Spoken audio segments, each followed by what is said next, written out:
أعوذ بالله من الشيطان الرجيم. قل إن كنتم تحبون الله فاتبعوني يحببكم الله ويغفر لكم ذنوبكم والله غفور رحيم. قل أطيعوا الله والرسول فإن تولوا فإن الله لا يحب الكافرين. سورہ آل عمران آیت نمبر 31-32. اللہ سبحانہ تعالیٰ نے فرمایا، اے نبی کہہ دیجئے کہ اگر تم لوگ اللہ سے محبت کرتے ہو تو میری پیروی کرو. اللہ تم سے محبت کرے گا اور تمہارے گناہوں کو بخش دے گا، اور اللہ بہت بخشنے والا اور نہایت رحم کرنے والا ہے. کہہ دیجئے کہ اللہ کی اور رسول کی اطاعت کرو. فَإِن تَوَلَّوْا، اور اگر لوگ پیٹھ پھیریں، روگردانی کریں، تو اللہ رب العالمین کافروں کو پسند نہیں کرتا. یہ آیت کریمہ آیت نمبر 31 میزان اور کسوٹی ہے ان لوگوں کے لیے جو اللہ سبحانہ و تعالیٰ سے محبت کا دعویٰ کرتے ہیں. اس میزان پر، اس کسوٹی پر ہر اس شخص کو تولا اور پرکھا جا سکتا ہے جو اللہ سبحانہ و تعالیٰ سے محبت کا دعویٰ رکھتا ہے،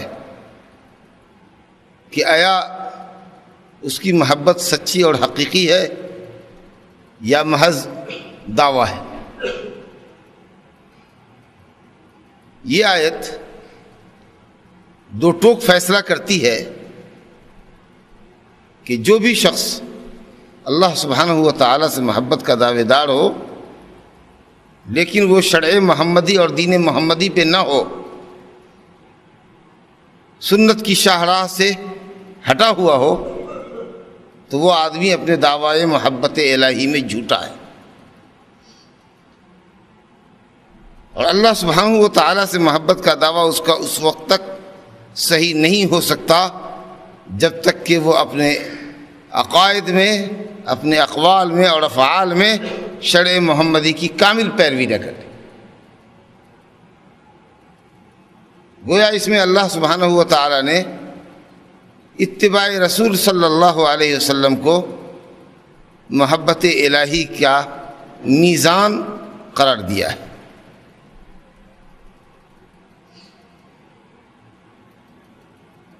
کچھ لوگوں نے دعویٰ کیا کہ انہیں اللہ سے محبت ہے، تو اللہ رب العالمین نے بطور میزان اور کسوٹی یہ آیت اتار دی.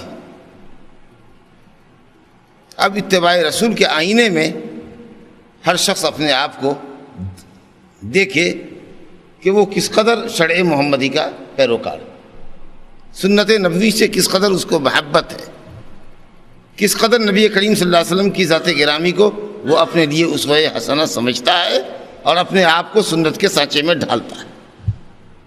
اس آئینے میں ہر شخص اپنا چہرہ دیکھے اور اپنے اعمال کا جائزہ لے.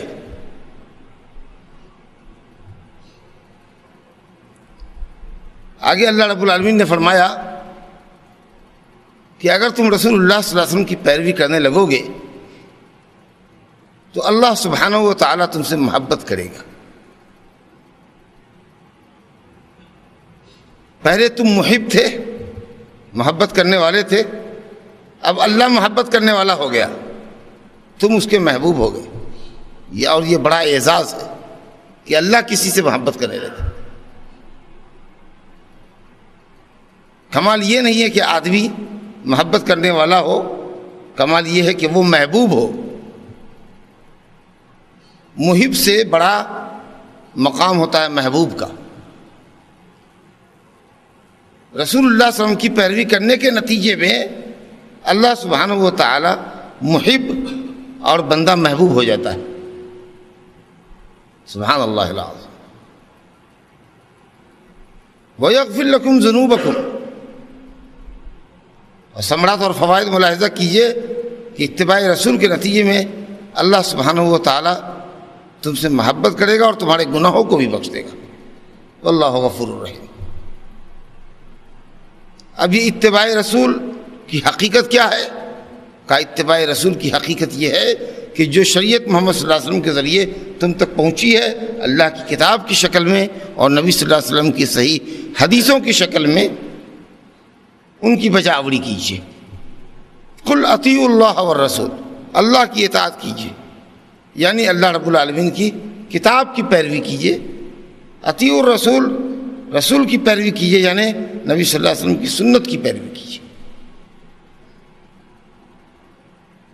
اور اگر کوئی شخص اللہ اور اس کے رسول کی اطاعت سے انحراف کرتا ہو، اللہ اور اس کے رسول کے حکموں کی مخالفت کرتا ہو، تو اللہ رب العالمین ایسے کافروں کو دوست نہیں رکھتا. گویا اللہ رسول کے حکموں کی مخالفت کفر کے مترادف ہے. اللہ رب العالمین سورہ نور آیت نمبر 63 میں فرماتے ہیں فَلْيَحْذَرِ الَّذِينَ يُخَالِفُونَ عَنْ أَمْرِهِ أَن تُصِيبَهُمْ فِتْنَةٌ أَوْ يُصِيبَهُمْ عَذَابٌ أَلِيمٌ. ان لوگوں کو ڈرنا چاہیے جو رسول اللہ صلی اللہ علیہ وسلم کے حکم کی مخالفت کرتے ہیں کہ کہیں ان کو کوئی فتنہ نہ پہنچے، کوئی بڑا فتنہ نہ ان کو دھڑے پکڑ لے. او یصیبہم عذاب علیم، یا ان کو کوئی دردناک عذاب نہ دھر دبوچے. امر رسول کی مخالفت پر اللہ رب العالمین نے فتنے اور عذاب علیم سے دوچار ہونے کی دھمکی دی ہے. فتنے سے مراد امام احمد بن حنبل رحمۃ اللہ علیہ نے فرمایا کہ شرک ہے. خطرہ ہے کہ جو آدمی امر رسول کی مخالفت کرے گا، نبی صلی اللہ علیہ وسلم کی حدیث کی مخالفت کرے گا، نبی صلی اللہ علیہ وسلم کی سنت کا استہزاء اور مذاق اڑائے گا، خطرہ ہے کہ وہ رفتہ رفتہ شرک کی سرحد میں قدم نہ ڈال دے اور جس کے نتیجے میں عذاب علیم سے دوچار نہ ہو جائے. نبی کریم صلی اللہ علیہ وسلم نے فرمایا اے لوگو، میں نے تم کو روشن شاہراہ پہ چھوڑا ہے. ترکتکم علی المحجۃ البیضاء، روشن شاہراہ پہ چھوڑا ہے. لا یزیغ عنہا بعدی الا ہالک، اس ٹریک سے ہٹنے والا میرے بعد ہلاکت میں پڑنے والا ہے. نبی کریم صلی اللہ علیہ وسلم کی حدیث ہے من رغب عن سنتی فلیس منی، جو میری سنت سے، جو میرے طریقے سے منہ میں موڑے گا اور دوسرے کے طریقے کی طرف اپنا رخ کرے گا، مجھ کو پیٹھ دکھائے گا اور دوسرے کی طرف رخ کرے گا، حدیث کے مقابلے میں دوسرے کے اقوال کو لے گا، فلیس منی، وہ میرا امتی نہیں ہے. میرا امتی وہ ہے جو قلب سے اور قالب سے، دل سے اور جسم سے، چہرے سے اور دل سے میری طرف متوجہ، میری سنت سے محبت کرنے والا. حاضرین، جس اتباع رسول کو اللہ تعالیٰ نے اپنی محبت کی کسوٹی قرار دیا ہے، یہ اعمال کی قبولیت کے لیے شرط ہے. کوئی عمل کتنا ہی بڑا کیوں نہ ہو، اگر سنت نبوی کے مطابق نہیں ہے، نبی کریم صلی اللہ علیہ وسلم کے بتلائے ہوئے طریقے کے موافق نہیں ہے، تو وہ عمل مردود ہے، باطل ہے. کیونکہ اللہ سبحانہ و تعالیٰ کی بندگی اس کے بتائے ہوئے طریقے کے مطابق ہی صحیح ہو سکتی ہے، ہماری اور آپ کی رائے اور عقل اور قیاس کے مطابق نہیں. بدعتی جس قدر بھی عمل کرتا جائے، چونکہ وہ شرع محمدی سے ہٹ کر عمل کرتا ہے، اس لیے وہ اللہ رب العالمین سے دور ہوتا چلا جاتا ہے.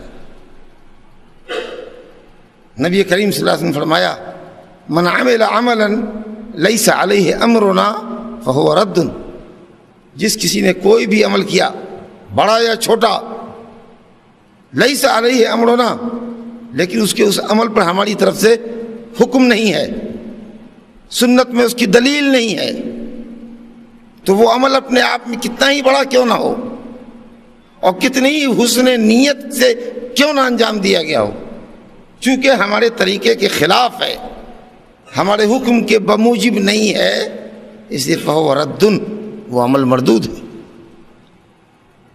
اسی طریقے سے جس اتباع رسول کو اللہ نے محبت الہی کی کسوٹی اور میزان قرار دیا ہے، یہ اسلام کی ایک اساسی چیز بھی ہے۔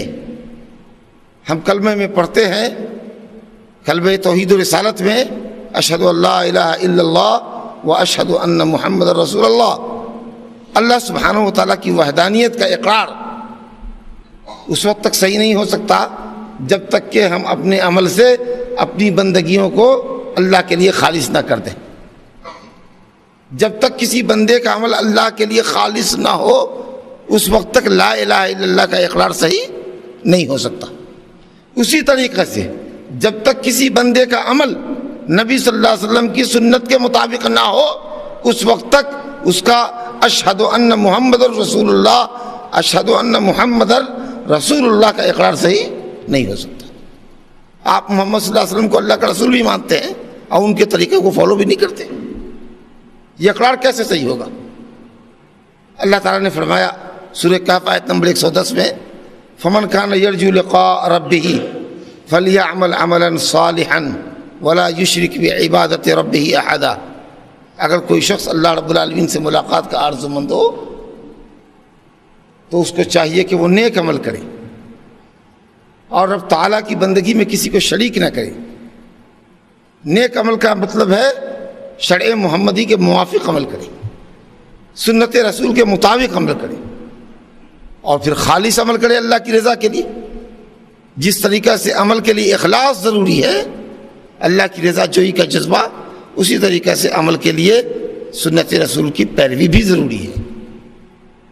شیخ الاسلام ابن تیمیہ رحمۃ اللہ علیہ فرماتے ہیں کہ اسلام دو ہی اصول پر قائم ہے کہ بندگی نہ کی جائے مگر اللہ کی، اور بندگی نہ کی جائے مگر نبی صلی اللہ علیہ وسلم کے بتائے گئے طریقے کے مطابق۔ لا یعبد اللہ الا بما شرع، اللہ یعبد الا اللہ ولا یعبد الا بما شرع۔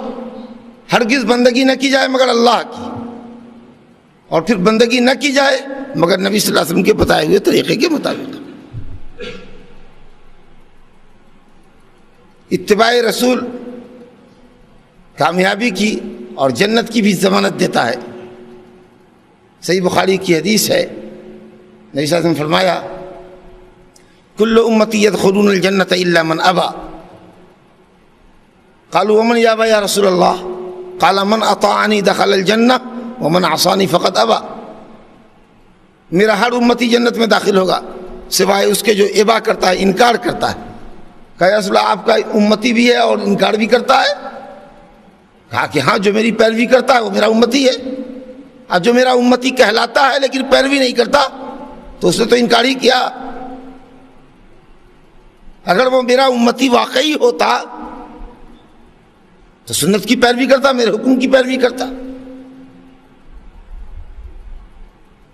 ایک مومن کی پہچان ہی یہی ہے کہ وہ اللہ اور اس کے رسول کی باتوں کو بلا چون و چرا مانے۔ سورہ نور آیت نمبر 51-52 میں اللہ تعالیٰ نے لکھا، فرمایا ہے انما کان قول المؤمنین اذا دعوا الی اللہ ورسولہ لیحکم بینہم ان یقولوا سمعنا واطعنا واولئک هم المفلحون ومن یطع اللہ ورسولہ ویخشى اللہ ویتقہ فاولئک هم الفائزون۔ مومنوں کو اس کے سوا کوئی اور بات کہنے ہی نہیں چاہیے۔ جب ان کو اللہ اور اس کے رسول کے فیصلے کی طرف بلایا جائے، اللہ رسول کے حکم کی طرف بلایا جائے، تو وہ کہیں سمعنا و اطعنا، ہم نے سنا اور پیروی میں لگ گئے۔ اس کے علاوہ اور مومن کو کوئی اور عمل جائز نہیں۔ بھائیو، جب محمد صلی اللہ علیہ وسلم کی پیروی اللہ کی محبت کی دلیل ٹھہری تو نبی صلی اللہ علیہ وسلم کی محبت جو کہ واجب دینی ہے، ظاہر ہے کہ وہ بغیر پیروی رسول کے کیسے حاصل ہوگی؟ لوگ نبی صلی اللہ علیہ وسلم کی محبت کا بلند بانگ دعویٰ کرتے ہیں، جھوم جھوم کر درود پڑھتے ہیں اور گاتے ہیں، لیکن سنت کے بجائے بدعت کی راہ ان کو پسند ہے۔ اپنے عمل کے اوپر سوائے عقل اور قیاس کے اور سوائے خوش فہمیوں کے یا متشابہات کے کوئی واضح دلیل ان کے پاس نہیں ہوتی، لچر پوچھ دلائل پیش کرتے ہیں جن کو دلائل بھی نہیں کہہ سکتے آپ، شبہات پیش کرتے ہیں، لیکن کہتے ہیں کہ صاحب وہ عاشق رسول ہے۔ سچا عاشق رسول وہ ہے جس کا ہر عمل سنت کے سانچے میں ڈھلا ہو، جس پر سنت نبوی کی مہر ہو۔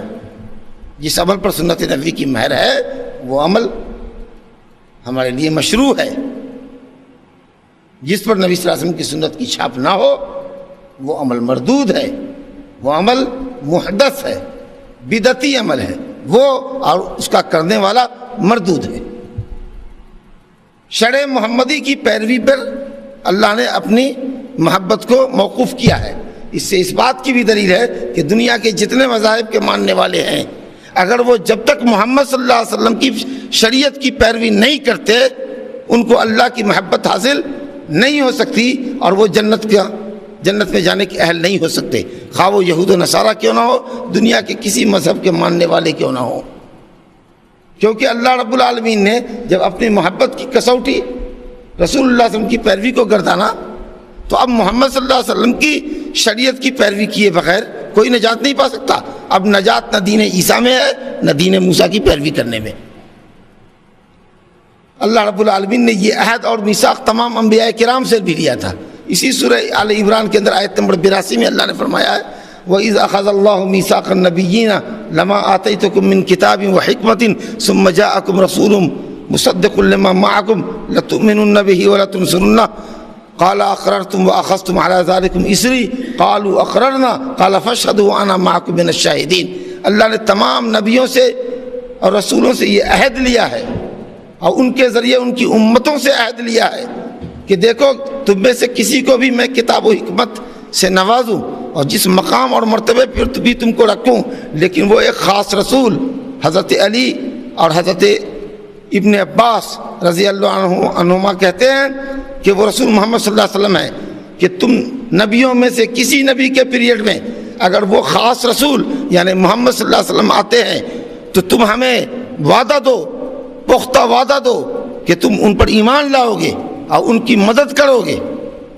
تمام انبیاء کرام نے اللہ سے وعدہ کیا کہ ہاں وہ رسول جب بھی آئے گا ہم لوگ اپنی شریعت کو چھوڑ کے اس کی شریعت کو فالو کریں گے۔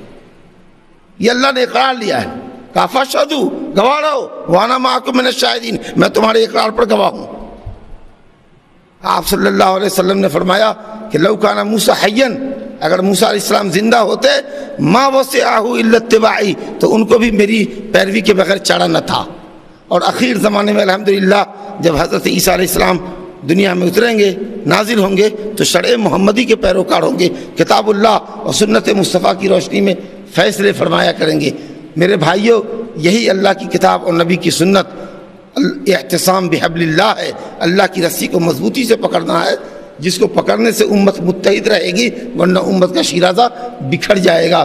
سچ فرمایا نبی صلی اللہ علیہ وسلم نے کہ یہود 71 فرقوں میں بٹ گئے، نصارہ 72 فرقوں میں بٹ گئے، میری امت 73 فرقوں میں بٹے گی، کلہم فی النار، سب فرقے جہنمی ہوں گے سوائے ایک کہ وہ جنتی ہوگا، اور وہ ہوگا جو میرے اور میرے صحابہ کے طریقے پر ہوگا۔ میرے بھائیوں، اللہ سبحانہ و تعالیٰ کی ایک آیت جس سورہ آل عمران کے اندر ہے یوم تبیض وجوہ وتسود وجوہ، جس دن کچھ چہرے روشن ہوں گے اور جس دن کچھ چہرے سیاہ ہوں گے۔ اس کی تفسیر مفسر قرآن حبر الامہ، امت کے زبردست عالم عبداللہ بن عباس رضی اللہ عنہ کہتے ہیں کہ جن کے چہرے روشن ہوں گے قیامت کے دن وہ اہل السنت والجماعت ہوں گے، جو سنت کے پیروکار ہوں گے، جو طریقہ صحابہ کو فالو کرتے ہوں گے۔ علیکم بسنتی و سنت الخلفاء الراشدین، جن کا موٹو ہوگا کہ نبی صلی اللہ علیہ وسلم کی سنت کی پیروی کریں، اور جہاں نبی صلی اللہ علیہ وسلم کی سنت نہیں ہے وہاں خلفاء راشدین کی سنت کی پیروی کریں۔ یہی پیروی انسان کو باندھے رکھتی ہے، امت کو متحد رکھتی ہے۔ اگر اس سے آپ ہٹے تو بدعتوں کی راہوں پر چلیں گے، جن راہوں پر چلنے کا انجام ہلاکت ہے۔ یہی اعتصام بحبل اللہ ہے، اللہ کی رسی کو مضبوطی سے پکڑو، واعتصموا بحبل اللہ جمیعا ولا تفرقوا، کیونکہ تفرق تو پہلے ہی سے تھا، تم کو اسلام سے پہلے متفرق تو تھے ہی۔ اللہ نے قرآن و سنت کے ذریعے، اللہ نے اپنے نبی رحمت صلی اللہ علیہ وسلم کے ذریعے تمہارے شکستہ دلوں کو جوڑا، تمہارے بکھرے ہوئے شیرازے کو یکجا کیا، تم فرقت کے بعد متحد ہوئے، ذلت کے بعد عزت دار ہوئے۔ تو اب قرآن اور سنت کو پا کر جب اللہ نے عزت دی، امت واحدہ بنایا، تو قرآن و سنت کے ٹریک سے ہٹ کر پھر اختلاف کی راہوں پہ چلو گے، یہود و نصارہ کے طریقے پر چلنے لگو گے تو ہلاکت اور بربادی مقدر ہوگی۔ میری دعا ہے اللہ سبحانہ و تعالیٰ سے، میرے اپنے لیے اور آپ سب کے لیے، کہ اللہ تعالیٰ نبی کریم صلی اللہ علیہ وسلم سے سچی محبت عطا فرمائے، جو آپ کی شریعت کی پیروی سے ہم کو حاصل ہوگی، اور اللہ رب العالمین ہم کو واقعی اہل السنہ والجماعہ میں بنائے، جو اپنے ہر عمل پر سنت سے دلیل لیتے ہیں اور طریقے صحابہ کو پیروی کرتے ہیں، نہ ان لوگوں میں سے جو نام کے اہل سنت والجماعت کہلاتے ہیں اور پورا ہی ان کا دین خانہ ساز ہے، گھڑا ہوا ہے، اور بدعات ان کا محبوب مشغلہ ہے، اور نام رکھے ہوئے اہل سنت والجماعت، ایسا نہیں، بلکہ حقیقی معنی میں اللہ سبحانہ وتعالیٰ اہل سنت والجماعت بنائے، اور ہمارا حشر و نشر بھی اللہ تعالیٰ اہل السنہ والجماعہ، صحابہ تابعین اور خیر اور بھلائی کے ساتھ صحابہ و تابعین کی پیروی کرنے والوں کے ساتھ قیامت میں فرمائے۔ انہ تعالیٰ رؤوف الرحیم، وصلی اللہ وسلم وبارک علی عبدہ ورسولہ محمد وعلی آلہ وصحبہ اجمعین، والحمد للہ رب العالمین۔